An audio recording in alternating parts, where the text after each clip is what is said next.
Hello दोस्तों, नमस्कार। मैं ओम हरि सिंह आप सभी का आपके अपने YouTube चैनल पर स्वागत करता हूं। अभी कुछ दिन पहले IAS प्री और PCS प्री का एग्जाम हुआ है, जिसमें भारतीय राज्य व्यवस्था के काफ़ी प्रश्न पूछे गए हैं।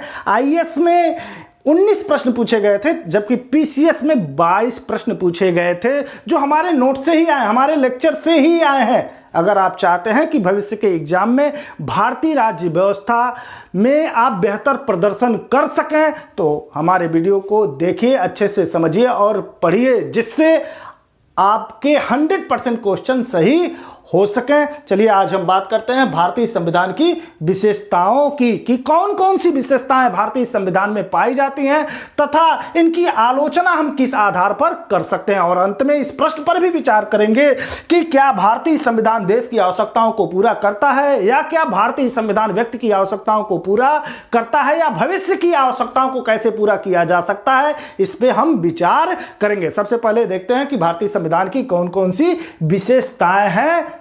भारत दुनिया का सबसे बड़ा लोकतंत्र है। भारत क्या है? दुनिया का सबसे बड़ा लोकतंत्र है, और उसका एक संविधान भी है, और उस संविधान की कुछ विशेषताएं भी हैं, जो इस प्रकार हैं। एक एक करके हम डिस्कस करते हैं। तो सबसे बड़ा लोकतंत्र है, तो सबसे बड़ा उसका संविधान है।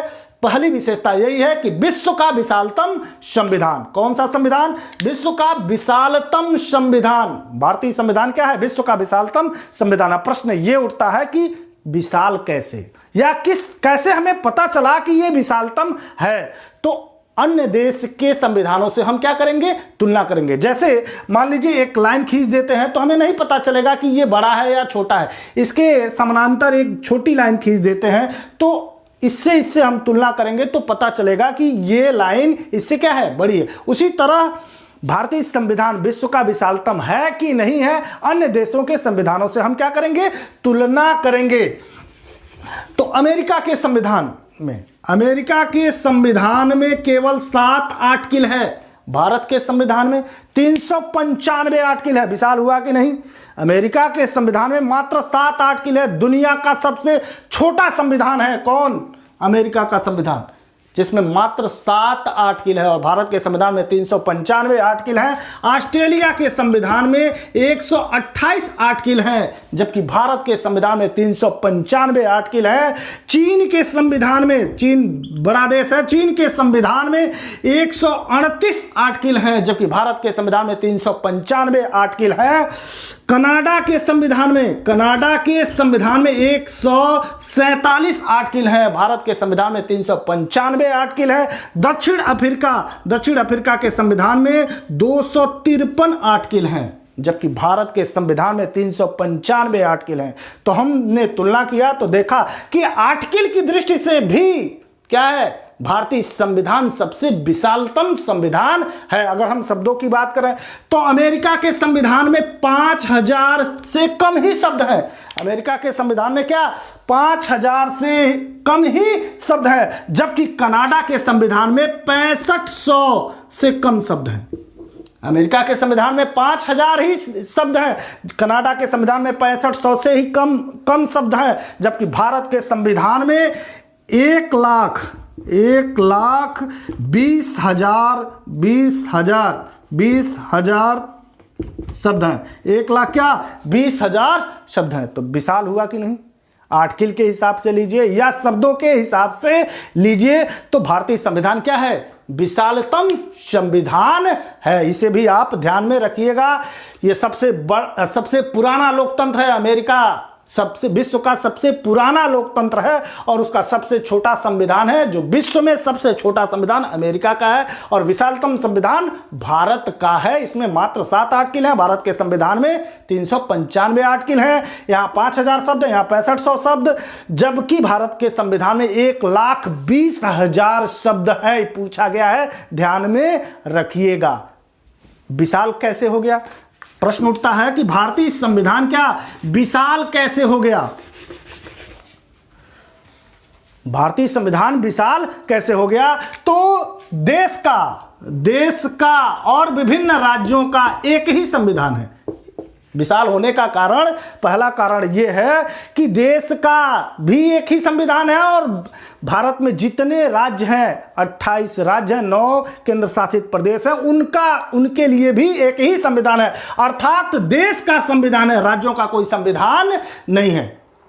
इसलिए संविधान क्या हो गया है? बड़ा हो गया है। जबकि अमेरिका की बात करें तो देश का भी संविधान है और अलग अलग राज्यों का, जो अमेरिका में अलग अलग 50 राज्य हैं, उन हर राज्य का अपना खुद का संविधान है। अर्थात अमेरिका में 50 + 1 = 51 संविधान है।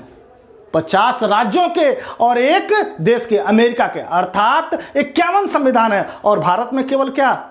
एक संविधान है। इसलिए यह विशाल हो गया है। इसमें भी अगर हम केंद्र की बात करें, संघ की बात करें, तो उसके कार्यपालिका, व्यवस्थापिका, न्यायपालिका की चर्चा की गई है। और इसी संविधान में, भारत के ही संविधान में, राज्यों के कार्यपालिका, न्यायपालिका, व्यवस्थापिका सबकी चर्चा की गई है। इसलिए अपना संविधान क्या हो गया है? बड़ा हो गया है।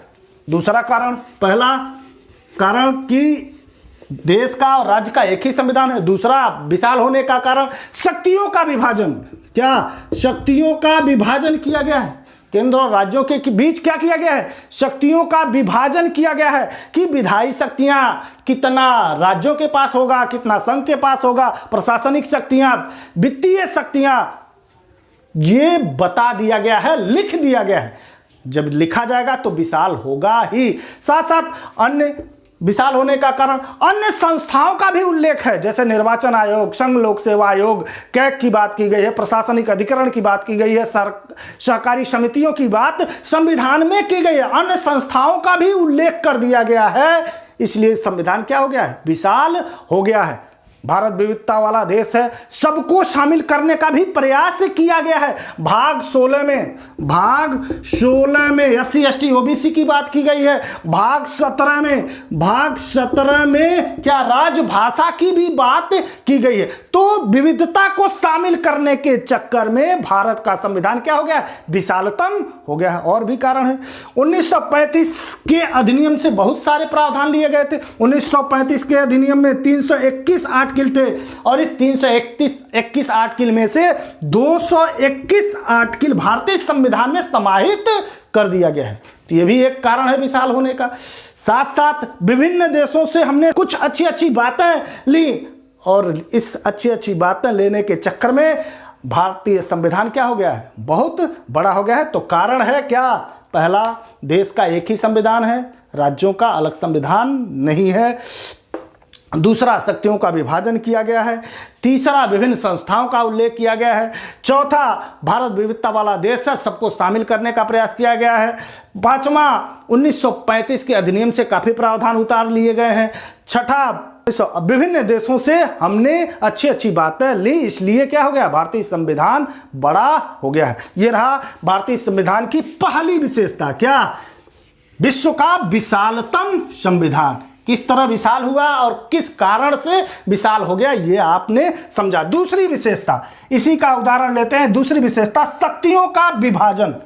केंद्र और राज्यों के बीच क्या हो गया है? शक्तियों का क्या हो गया है? विभाजन हो गया है। अभी आपने देखा केंद्र और राज्यों के बीच शक्तियां विभाजित की गई हैं कि कौन सी शक्ति, विधायी शक्तियों में कौन से सूची पर अधिकार राज्य कानून बनाएगा, किस सूची पर केंद्र कानून बनाएगा। तो संघ सूची, राज्य सूची, समवर्ती सूची की बात की गई है। संघ सूची पे केंद्र कानून, राज्य सूची के विषय पर राज्य कानून और समवर्ती सूची के विषय पर क्या दोनों कानून बना सकते हैं। तो यहां भारतीय संविधान की दूसरी विशेषता है शक्तियों का क्या? विभाजन।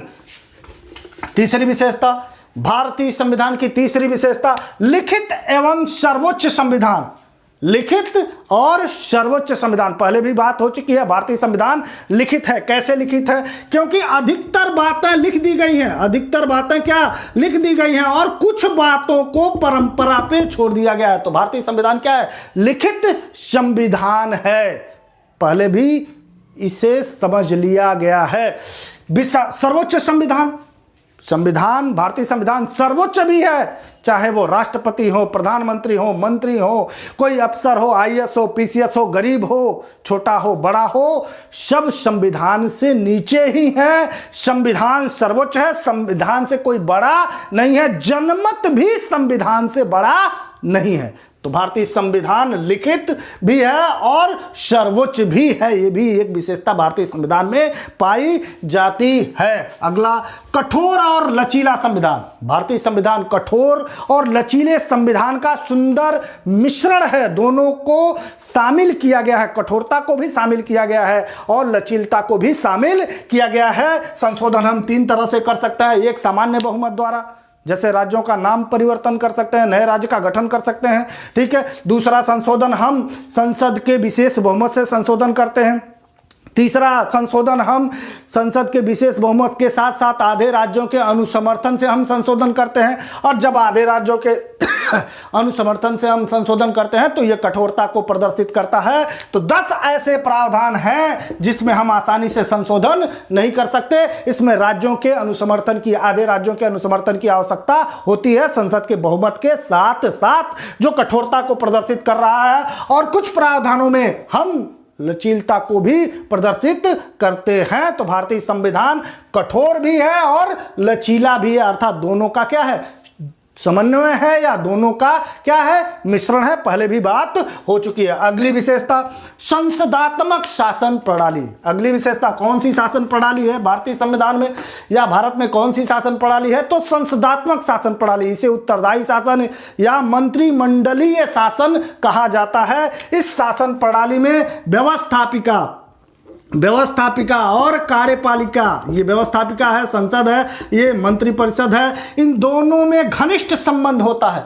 व्यवस्थापिका, संसदात्मक शासन प्रणाली को हम उत्तरदायी शासन या मंत्रिमंडलीय शासन के नाम से भी जानते हैं। इसमें संसद या विधायिका और कार्यपालिका में क्या होता है, घनिष्ठ संबंध होता है, जो विलय के सिद्धांत पर कार्य करता है। मंत्रिपरिषद या कार्यपालिका जनता के प्रति अर्थात लोकसभा के प्रति उत्तरदायी होती है। काफी महत्वपूर्ण है, ये सबसे महत्वपूर्ण विशेषता है कि मंत्रिपरिषद या कार्यपालिका, वास्तविक कार्यपालिका मंत्रिपरिषद लोकसभा के प्रति या संसद के प्रति उत्तरदायी होती है। इस संसदात्मक शासन प्रणाली में 2 तरह की कार्यपालिका होती है। एक नाम मात्र संवैधानिक कार्यपालिका जो राष्ट्रपति होता है, और जबकि वास्तविक कार्यपालिका या मंत्रिपरिषद का अध्यक्ष प्रधानमंत्री होता है। इसलिए कहा जाता है कि संसदात्मक शासन प्रणाली में राष्ट्र का प्रमुख देश का प्रतिनिधित्व करता है, राष्ट्रपति देश का प्रतिनिधित्व करता है, नेतृत्व नहीं करता। भारत का राष्ट्रपति भी देश का प्रतिनिधित्व करता है, नेतृत्व नहीं करता। भारत का राष्ट्रपति देश का प्रतिनिधित्व करता है, निर्माण नहीं करता। तो यहां संसदात्मक शासन प्रणाली है, अच्छे से हम अगले चैप्टर में पढ़ेंगे शासन प्रणाली में।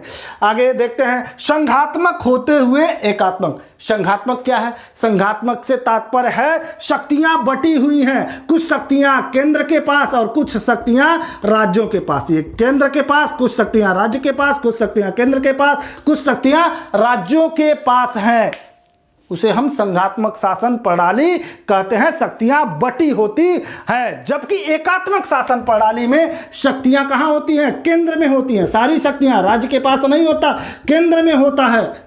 ये दोनों प्रणालियों को हमने स्वीकार नहीं किया है। क्या किया है? संघात्मक होते हुए क्या है? एकात्मक है। भारतीय संविधान की विशेषता क्या है? संघात्मक होते हुए, सामान्य रूप से संघात्मक, लेकिन विशेष रूप से एकात्मक हो जाता है। सामान्य रूप से तो हम संघात्मक है, कुछ शक्तियां केंद्र के पास, कुछ शक्तियां राज्य के पास, जबकि विशेष परिस्थिति में जब देश में संकट उत्पन्न हो जाए, आपातकाल की स्थिति उत्पन्न हो जाए, तो सारी शक्तियां राज्यों की कहां चली जाती हैं? केंद्र में चली जाती हैं।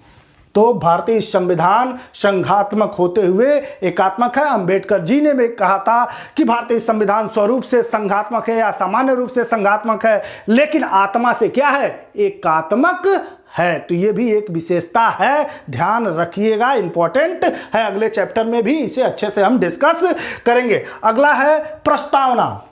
प्रस्तावना या उद्देशिका, भारतीय संविधान की विशेषता प्रस्तावना भी है, उद्देशिका भी। उद्देशिका या प्रस्तावना भारतीय संविधान की विशेषता है, जो संविधान की क्या है? आत्मा है। यह संविधान की प्रस्तावना संविधान की क्या है? आत्मा है।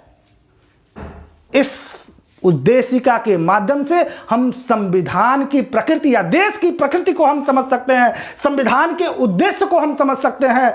उद्देशिका संविधान के दर्शन को प्रकट करता है, उद्देशिका संविधान के सार तत्व को बताता है, साथ साथ उद्देशिका क्या है, संविधान निर्माताओं के मस्तिष्क को जानने की कुंजी है। तो इस उद्देशिका के माध्यम से हम संविधान की प्रकृति और उसके उद्देश्य को जान सकते हैं। यह भी अपने आप में विशेषता है। अगर प्रस्तावना हो गया तो संप्रभुता, उसी में आया है संप्रभुता संपन्न। संप्रभुता संपन्न क्या है? सामान्य सी परिभाषा है, जो आंतरिक और बाह्य रूप से, क्या अंदर से आंतरिक, अंदर से आंतरिक और बाह्य रूप से, बाहर से भी आंतरिक और बाह्य रूप से क्या हो, स्वतंत्र हो, उसे हम क्या कहते हैं, संप्रभुता कहते हैं। आंतरिक और बाह्य रूप से दोनों तरह से क्या स्वतंत्र हो तो उसे हम संप्रभुता कहते हैं। या आंतरिक रूप से सर्वोच्च और बाह्य रूप से स्वतंत्र हो उसे भी हम संप्रभुता कहेंगे। या जिसमें सर्वोच्च और अंतिम शक्ति निवास करती हो उसे हम संप्रभुता कहते हैं। ये भी नहीं समझ में आ रहा है तो ये समझिए, संप्रभुता नागरिकों और प्रजाजनों, नागरिक और प्रजाजनों के ऊपर वह सर्वोच्च शक्ति है जो दुनिया के किसी कानून द्वारा गौर नहीं होती। तो संप्रभुता सर्वोच्च है, अंतिम है, आंतरिक और बाह्य रूप से पूरी तरह स्वतंत्र है। आगे भी अच्छे से इसको डिस्कस किया जाएगा। भारत में संप्रभुता कहाँ निवास करती है? जनता में निवास करती है। दूसरा शब्द है समाजवादी। समाजवाद जहां व्यक्ति की अपेक्षा समाज को महत्व दिया जाए उसे हम क्या कहते हैं? समाजवाद। उसे हम क्या कहते हैं? समाजवाद कहते हैं। लेकिन जब देश आजाद हुआ तो उसके सामने एक समस्या थी कि हम समाजवाद को अपनाएं कि पूंजीवाद को अपनाएं। समाजवाद में समाज को महत्व दिया जाता है जबकि पूंजीवाद में व्यक्ति को महत्व दिया जाता है। पूंजीवाद का नेतृत्व अमेरिका कर रहा था जबकि समाजवाद का नेतृत्व रूस कर रहा था। और भारत ने बीच का रास्ता अपनाया, कहा कि नहीं, हम भारत ने क्या बीच का रास्ता अपनाया, कहा कि हम पूंजीवाद को भी थोड़ा मानते हैं और समाजवाद को भी थोड़ा मानते हैं। तो इसलिए मिश्रित समाजवाद, हम व्यक्ति और समाज दोनों को महत्व देते हैं। समाजवाद में समाज को महत्व, व्यक्तिवाद में क्या व्यक्ति को महत्व, इस दोनों को नहीं अपनाया। क्या कहा? एक अलग तरह का समाजवाद है जिसे मिश्रित समाजवाद कहा जाता है। अच्छे से हम आगे डिस्कस करेंगे इसे। अगला है लोकतंत्रात्मक गणराज्य। लोकतंत्र से मतलब शासन से है। शासन किसका होगा, किस तरह का होगा, किसके द्वारा, किसके लिए होगा, किसके द्वारा होगा। शासन की बात करता है। शासन कैसा होगा, किसके द्वारा होगा। तो सब लोग जानते हैं लोकतंत्र में जनता का शासन जनता के लिए और जनता द्वारा होता है। दूसरा शब्द है गणराज्य। गणराज्य से मतलब यहां शासन की बात करता है तो ये शासक की बात करता है। किसकी? शासक को है, यहां नौ है। शासक की बात करता है। शासक कौन होगा निश्चित नहीं है। आप भी देश का प्रमुख हो सकते हैं, देश के राष्ट्रपति आप भी बन सकते हैं, हम भी बन सकते हैं। अर्थात जहां देश के प्रमुख या देश के राष्ट्रपति का चुनाव वंशानुगत नहीं होता, जनता द्वारा प्रत्यक्ष या अप्रत्यक्ष रूप से किया जाता है तो उसे हम क्या कहते हैं? गणराज्य कहते हैं। आगे हम डिस्कस करेंगे। तो भारतीय संविधान की विशेषता गणराज्य भी है। अगली विशेषता पंथ निरपेक्षता क्या है? पंथ निरपेक्षता और धर्म निरपेक्षता ये भी भारतीय संविधान की क्या है? विशेषता है। धर्म निरपेक्षता, धर्म से हम निरपेक्ष हैं। किससे? धर्म से। हिंदू, मुस्लिम, सिख, ईसाई। हिंदू, मुस्लिम, सिख, ईसाई, इन धर्मों से हम क्या निरपेक्ष हैं तो इसे हम क्या कहते हैं? धर्म निरपेक्ष। लेकिन पंथ निरपेक्ष, क्या? पंथ निरपेक्ष से मतलब है हिंदू, मुस्लिम, सिख, ईसाई, साथ साथ ये धर्म के साथ साथ संप्रदाय से भी हम निरपेक्ष हैं। जैसे वैष्णव संप्रदाय, सनक संप्रदाय, नाथ संप्रदाय, शिया, सुन्नी, जैन, बौद्ध, दिगंबर, श्वेतांबर, ये जो संप्रदाय हैं उनसे भी क्या है, भारत पंथ निरपेक्ष है। तो धर्म में केवल हिंदू मुस्लिम सिख ईसाई आएंगे। धर्म निरपेक्ष से तात्पर्य हिंदू मुस्लिम सिख ईसाई से है, जबकि पंथ निरपेक्ष से तात्पर्य क्या, धर्म के साथ साथ संप्रदाय से भी हम निरपेक्ष हैं। तो उसे हम क्या कहते हैं, पंथ निरपेक्ष। और भारत पंथ निरपेक्ष राज्य है, पंथ निरपेक्ष देश है, जिसका कोई धर्म नहीं होता, सब धर्म को समान भाव से देखता है, धर्म के आधार पर किसी प्रकार का भेदभाव नहीं होता, सब अपने धर्म को मनाने की क्या है, स्वतंत्रता है। इसे आगे भी देखेंगे हम प्रस्तावना में भारत निरपेक्षता को। अगली विशेषता है एकल नागरिकता। अगली विशेषता क्या है, एकल नागरिकता। आप देश के नागरिक होंगे। भाग दो में नागरिकता की चर्चा की गई है। 5 से लेकर 11 तक नागरिकता की चर्चा, आर्टिकल 5 से लेकर 11 तक नागरिकता की चर्चा की गई है, जिसमें कहा गया कि आप देश के नागरिक होंगे, राज्य के नागरिक नहीं होंगे। अर्थात आप किसी जिले के नागरिक हो सकते हैं, लेकिन वो नागरिक नहीं माना जाएगा। आप राज्यों के नागरिक हो सकते हैं, वो नागरिक नहीं माना जाएगा। आप देश के नागरिक होंगे, आप पूरे देश के नागरिक होंगे, चाहे किसी जिले से हो, किसी राज्य से हो, आप देश के नागरिक माने जाएंगे, राज्यों के नागरिक नहीं माने जाएंगे। अमेरिका में क्या है, राज्य के नागरिक हैं और देश के भी नागरिक है, अर्थात वहां दोहरी नागरिकता है। और अपने यहां क्या है, एकल नागरिकता है। क्या है, एकहरी नागरिकता है। आगे भी डिस्कस किया जाएगा नागरिकता में। अगला है मूल अधिकार। अगली विशेषता क्या है, मूल अधिकार। भाग 3 में मौलिक अधिकार या मूल अधिकार की बात की गई है। भाग 3 में मौलिक अधिकार की बात की गई है। 12 से लेकर 35 तक, आर्टिकल 12 से लेकर 35 तक मूल अधिकार की चर्चा की गई है। और मानव होने के नाते, व्यक्ति होने के नाते व्यक्तियों को और नागरिकों को कुछ अधिकार भी दिया गया है, जिसे आप मौलिक अधिकार कहते हैं। भारतीय संविधान में इसकी कहीं परिभाषा नहीं की गई है, लेकिन सामान्य रूप से हम कहते हैं कि ऐसी परिस्थितियां, ऐसा वातावरण जिसमें व्यक्ति अपने व्यक्तित्व का सर्वांगीण विकास कर सके, उसे हम क्या कहते हैं, मूल अधिकार कहते हैं या मौलिक अधिकार कहते हैं। इसे हम एक चैप्टर के रूप में कम से कम 20 लेक्चर में इसे देखा जाएगा आगे। अगला है नीति निर्देशक तत्व। ये व्यक्ति का अधिकार हो गया, नागरिक का अधिकार हो गया। अगला नीति निर्देशक तत्व, ये राज्य का अधिकार है या राज्य का कर्तव्य है। कुछ सकारात्मक कार्य करने के लिए इस दायित्व सौंपा गया है, किस पे, राज्य पे। ये भाग 4 में बताया गया है। 36 से लेके 51 तक, आर्टिकल 36 से लेके 51 तक राज्य के नीति निर्देशक तत्वों की चर्चा की गई है कि राज्य को ऐसा करना चाहिए, इन कार्यों को करना चाहिए। अर्थात न्यायालय द्वारा ये लागू नहीं कराया जा सकता, लेकिन सरकार नीतियां बनाते समय, विधियां बनाते समय इन नीतियों को लागू करने का क्या करेगा, प्रयास करेगा। तो मूल अधिकार हो गया, नीति निर्देशक, ये व्यक्ति का हो गया, ये राज्य का हो गया। अब व्यक्ति का कर्तव्य भी है। व्यक्ति का क्या है, कर्तव्य भी है। पहले कर्तव्यों पर ध्यान नहीं दिया गया, लेकिन 42वें संविधान संशोधन के माध्यम से भाग 4 क जोड़ा गया, भाग 4 क जोड़ा गया, ए जोड़ा गया या 4 क जोड़ा गया, आर्टिकल 51 ए जोड़कर मूल कर्तव्यों को स्थापित किया गया। प्रारंभ में 10 मूल कर्तव्य, बाद में एक और मूल कर्तव्य इसमें रखा गया, जो 11 मूल कर्तव्य हो गए हैं।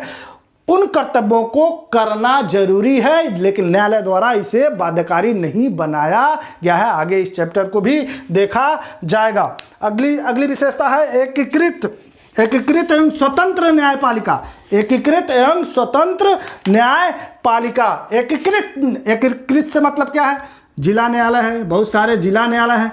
उसके बाद राज्य में हाई कोर्ट है, विभिन्न राज्यों में हाई कोर्ट है, लेकिन देश का एक क्या है, सुप्रीम कोर्ट है। क्या है, सुप्रीम कोर्ट है। तो ये पद सोपान है, एकीकृत है, ऊपर से नीचे आ रहा है। इसका निर्णय सभी न्यायालयों पे बाध्यकारी होता है, तो वो एकीकृत न्यायालय है। ये नहीं कि राज्यों का अलग से स्वतंत्र न्यायपालिका, ऐसा कुछ नहीं। एक न्यायालय है जिसे न्यायपालिका आप कहते हैं, जिसमें ऊपर सुप्रीम कोर्ट है, उसके नीचे हाई कोर्ट है, उसके नीचे छोटे न्यायालय हैं, जिला न्यायालय, सेशन न्यायालय हैं, अन्य भी छोटे छोटे न्यायालय आते हैं। और यह न्यायालय क्या है, स्वतंत्र रहेंगे।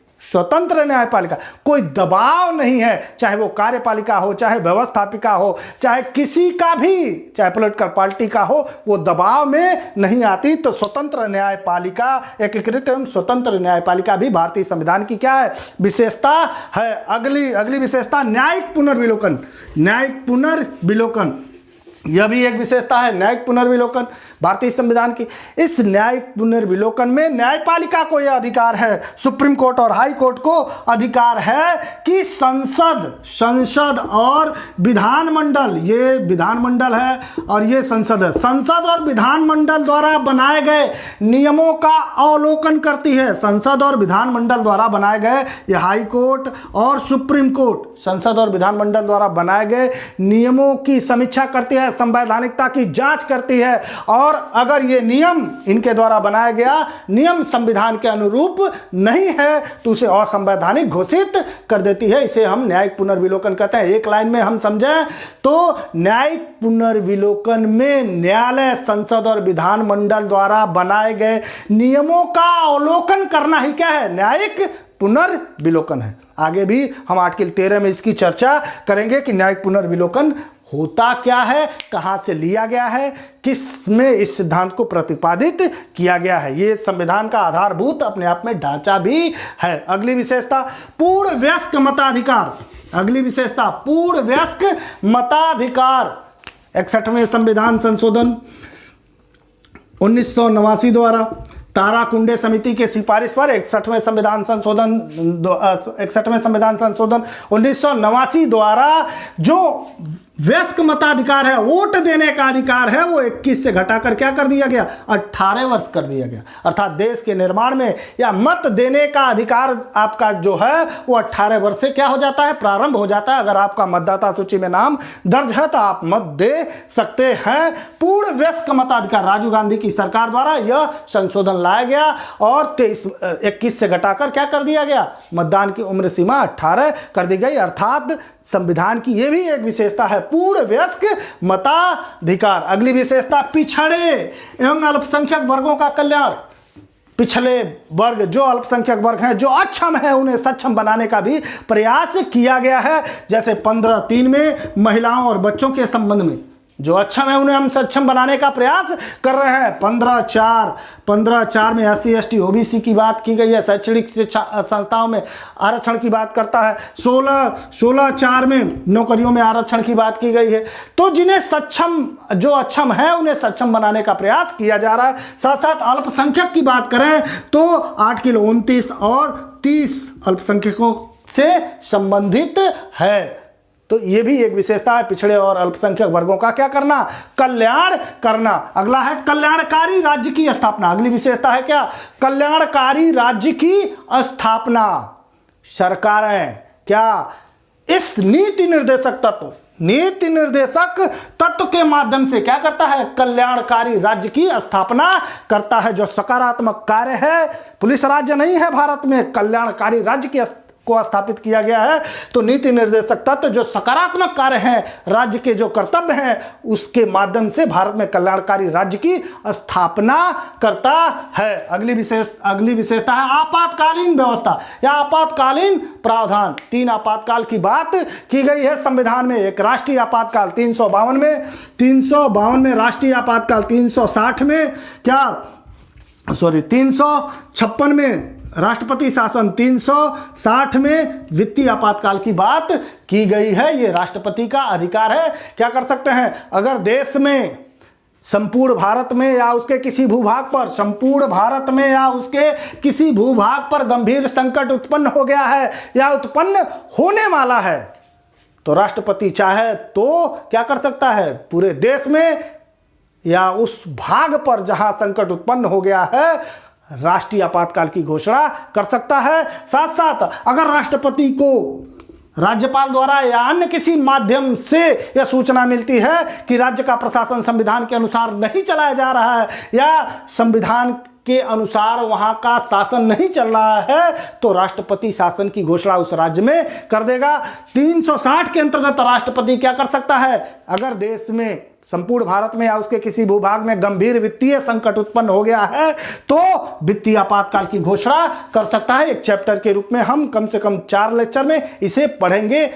क्या इसका कैसे आपातकाल लगाया जाता है, तीनों आपातकाल, इसका प्रयोग कब कब हुआ और इसका प्रभाव क्या हुआ। यहाँ बस क्या एक विशेषता यह भी है कि आपातकालीन प्रावधान किया गया है संविधान में। अगला है राजनीतिक दल बदल पर रोक। राजनीतिक दल बदल पर रोक ये बाद में जोड़ा गया। 52वें संविधान संशोधन 1985 द्वारा राजीव गांधी की सरकार ने दल बदल पर रोक लगाने का प्रयास किया। फुटकर दल बदल पर रोक लगाने का प्रयास किया गया और 10वीं अनुसूची जोड़ी गई। कौन सी अनुसूची? 10वीं अनुसूची जोड़कर दल बदल को रोकने का प्रयास किया गया कि अगर एक व्यक्ति अपने मूल, एक सांसद या विधायक या कुछ सांसद या विधायक अपने मूल दल को छोड़कर दूसरे दल में जाते हैं तो उनकी सदस्यता क्या हो जाएगी? समाप्त हो जाएगी। लेकिन इसका एक अपवाद रखा गया। कहा गया कि अपने साथ 1/3 कुल सदस्य संख्या का, मतलब जितने सांसद हो या जितने विधायक हो उनके कुल सदस्य संख्या का 1/3 दूसरे दल में जाते हैं तो दल बदल नहीं माना जाएगा। इसका लोगों ने गलत फायदा उठाया। पहले 1-2 जाते थे, अब 1/3 जाने लगे। ये फुटकर दल बदल थोक दल बदल में बदल गया। फुटकर दल बदल क्या थोक दल बदल में बदल गया। उसके बाद 91वें संविधान संशोधन, अटल बिहारी वाजपेयी की सरकार ने 91वें संविधान संशोधन 2003 में इस फुटकर दल बदल को रोकने का प्रयास किया और इसमें संशोधन किया और कहा कि अब कोई सदस्य कुछ सदस्य एक दल से दूसरे दल में जाते हैं तो उनकी सदस्यता तत्काल प्रभाव से समाप्त कर दी जाएगी। वोट देने के अधिकार को छीन लिया जाएगा। वो मंत्री भी नहीं बन सकते। इसका अपवाद रखा गया। कहा गया कि अगर वो अपने साथ 2/3 लेके जाते हैं, अपने साथ कितना लेके जाते हैं? 2/3 सदस्य दूसरे दल में जाते हैं तो उनकी सदस्यता बची रहेगी। आगे हम देखेंगे कि वर्तमान स्थिति क्या है जब हम दल बदल, राजनीतिक दल बदल टॉपिक डिस्कस करेंगे। अगला है त्रिस्तरीय सरकार। त्रिस्तरीय सरकार, इसे भी 73वें और 74वें संविधान संशोधन के माध्यम से 1992 में क्या त्रिस्तरीय सरकार स्थापित करने का प्रयास किया गया। भारत शक्तियों का विभाजन आपने देखा केंद्र और राज्यों के बीच है। हमारे यहाँ शक्तियां 3 जगह डिवाइड हैं। केंद्र के पास कुछ राज्यों के पास है और कुछ त्रिस्तरीय पंचायतों के पास भी कुछ शक्तियां हैं। तो 73वें संविधान संशोधन और 74वें संविधान संशोधन के माध्यम से त्रिस्तरीय सरकार की स्थापना की गई और उसे संवैधानिक दर्जा दिया गया 1992 में, जिसे लागू किया गया 1993 में। अगला है सहकारी समितियां, यह भी बाद में जोड़ा गया। 97वें संविधान संशोधन 2011 द्वारा क्या सहकारी समितियां गठित करने के अधिकार को मौलिक अधिकार, साथ साथ नीति निर्देशक तत्व और संवैधानिक दर्जा देने का भी प्रयास किया गया और हुआ भी। और यह भी अपने आप में एक भारतीय संविधान की क्या है? विशेषता है। आगे भी डिस्कस करेंगे। स्वतंत्र अभिकरण, कुछ स्वतंत्र अभिकरण भी हैं जो अपने स्वतंत्र रूप से कार्य करते हैं, जैसे निर्वाचन आयोग। 324 में, आर्टिकल 324 में निर्वाचन आयोग है जो लोकसभा, राज्यसभा, लोकसभा, राज्यसभा, राष्ट्रपति और उपराष्ट्रपति का चुनाव कराती है। उसका सर्वेक्षण, अधिवेशन या अधीक्षण करती है। कौन करता है? निर्वाचन आयोग। अपने आप में स्वतंत्र बॉडी है। TN सेशन ने दिखाया कि निर्वाचन आयोग क्या होता है, अपने अधिकार का प्रयोग करता। अगला है नियंत्रक महालेखा परीक्षक। 148 में नियंत्रक महालेखा, यह भी स्वतंत्र अधिकरण है, स्वतंत्र रूप से कार्य करती है। संविधान में इसका प्रावधान है। संवैधानिक संस्था है जो कैग की बात करती है। नियंत्रक महालेखा ये भी अपने आप में स्वतंत्र अभिकरण है। संघीय और राज्य लोक सेवा आयोग हो, चाहे वो संघ का लोक सेवा आयोग हो चाहे राज्य का लोक सेवा आयोग हो, आर्टिकल 315 में, या संयुक्त लोक सेवा आयोग हो, आर्टिकल 315 में इसका उल्लेख किया गया। ये भी अपने आप में संवैधानिक संस्था है और स्वतंत्र अभिकरण है, स्वतंत्र रूप से कार्य करती है। अर्थात आप जिसकी परीक्षा, जिसकी आप तैयारी कर रहे हैं, चाहे वो संघ लोक सेवा आयोग हो चाहे राज्य लोक सेवा आयोग हो, IAS हो, PCS हो, ये एग्जाम को कंडक्ट कराती है, प्रशिक्षण की भी व्यवस्था करती है। ये रहा भारतीय संविधान की कुछ विशेषताएं।